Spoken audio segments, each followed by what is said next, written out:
particularmente sobre el impacto y la matriz ideológica de la nueva ley educativa boliviana de 2006. Vilma Plata Arnés es profesora de primaria, egresada de la Universidad Mayor de San Andrés. Es dirigente actualmente de la Federación de Maestros Urbanos de La Paz como secretaria de Educación y Cultura. Bueno, le damos la palabra. Vilma, muchas gracias por visitarnos. Compañeras, por favor, hay mucho murmullo, ¿sí? Solicitamos silencio.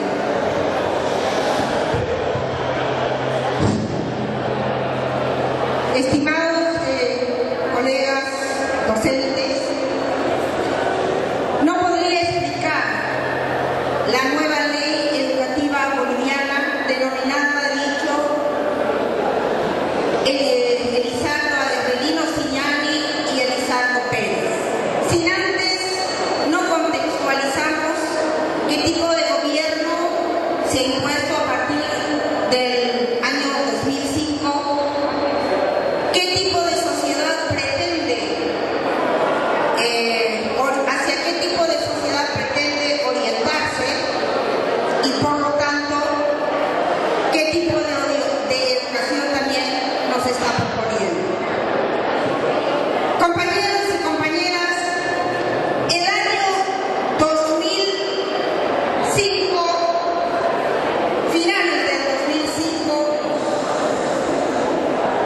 se dio en Bolivia una sublevación muy importante,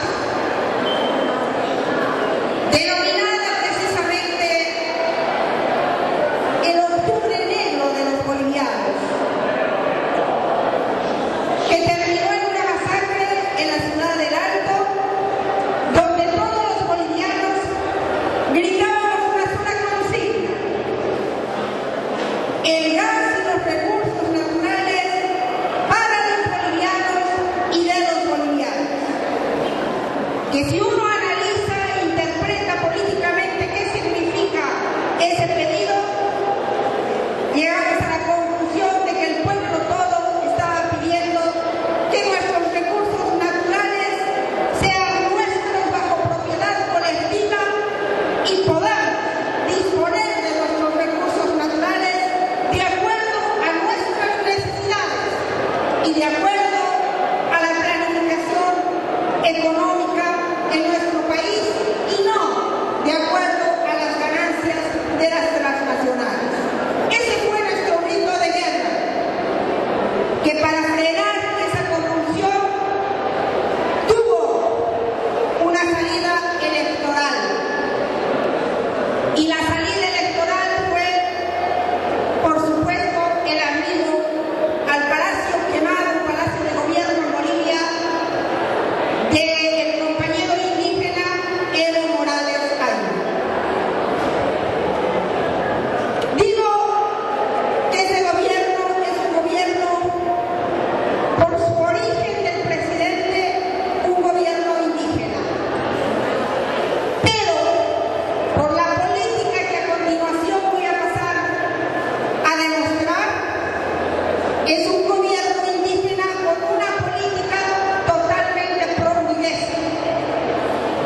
Y esas etnias han subsistido aún contra la explotación, el saqueo de los diferentes gobiernos de turno. Entonces hay una reivindicación nacional y clasista frente a la opresión nacional. Pero, compañeros y compañeras, un gobierno no se lo define por el color de la piel del gobernante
fundamental. Bueno, eso estamos en enfrentamiento con el gobierno para que no se dé la descentralización educativa.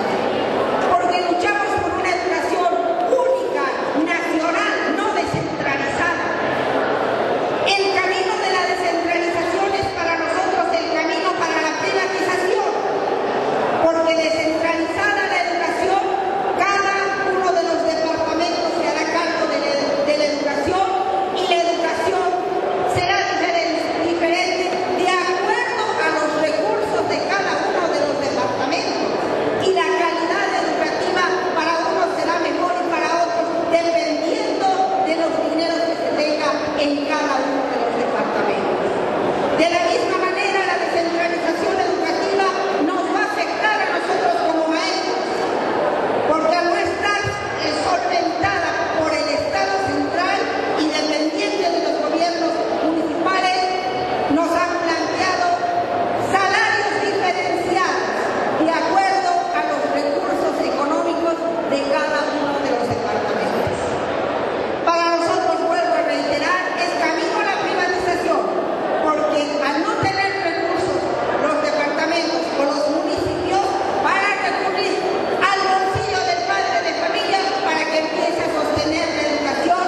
en la explicación simplemente animista de recurrir a la espiritualidad o a la religiosidad, como nos plantean a título de valorar nuestros ancestros originarios, vamos a tener un retroceso en el avance que han tenido los conocimientos a nivel universal. Para finalizar, después veremos las preguntas que ustedes quieran hacerme, quiero tocar este otro eje central. Educación productiva. Unos hemos entendido que por fin va a haber una educación ligada a la vida, ligada a la producción, para trabajar con las manos y aprender de la producción.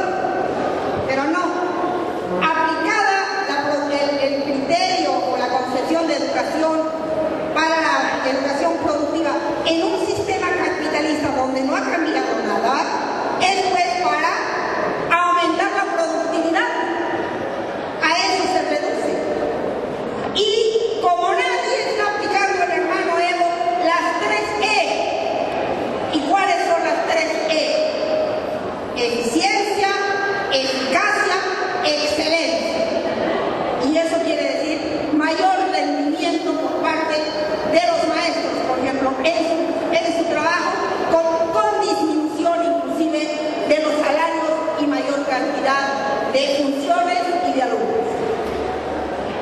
Se reduce todo a una educación funcionalista, utilitarista, donde todo el sistema ahora en Bolivia, con esta ley, va a estar orientada a sacar productos educativos en el menor tiempo posible y con el menor gasto económico. Todos los niveles, primaria, secundaria, son terminales. ¿Qué quiere decir? En primaria se le enseña las 4 operaciones, le dan ya un título para que salga a trabajar, mano de obra barata. Secundaria, exactamente lo mismo. Le dan un título de técnico medio, ofreciéndole en el bachillerato 21 especialidades. Tienen un básico de primero a tercero y cuarto y quinto tienen 21 especialidades para que sean carpinteros, electricistas, eso es los técnicos medios. En un país donde además está paralizada la producción, no sabemos a dónde van a ir encima a trabajar los técnicos que van a salir como hongos de la escuela secundaria. No ha cambiado en absoluto la concepción capitalista de la educación en la aplicación concreta. Ni qué decirles, compañeros, en el problema del magisterio como organización sindical. En medio de todo este panorama, los otros sectores de obreros, fabriles, etcétera, ven al magisterio como un sector privilegiado. ¿Y por qué privilegiado? Porque ha conservado todas sus conquistas sociales hasta ahora, mientras que a los otros, por los gobiernos anteriores, los han arremetido, los han privatizado, han precarizado todo, han impuesto todo. Aprendamos la lección. Han impuesto porque ha habido burócratas sindicales que han ayudado a los gobiernos del mundo. Y en el magisterio ha habido una dirección revolucionaria que hace 25 años es reelegida y reelegida y reelegida en el país articulado. No hemos permitido que pase la eliminación de nuestras conquistas sociales. Por eso creo que en medio de la pobreza los maestros somos privilegiados, porque todavía conservamos la inamovilidad funcional del derecho al trabajo. Todos los años luchamos por la canasta familiar, por la obligación que tiene el Estado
la defensa intransigente de la educación única, fiscal y gratuita. Como maestros, respuesta a la crisis de la educación, nos debería interesar fundamentalmente el saber cómo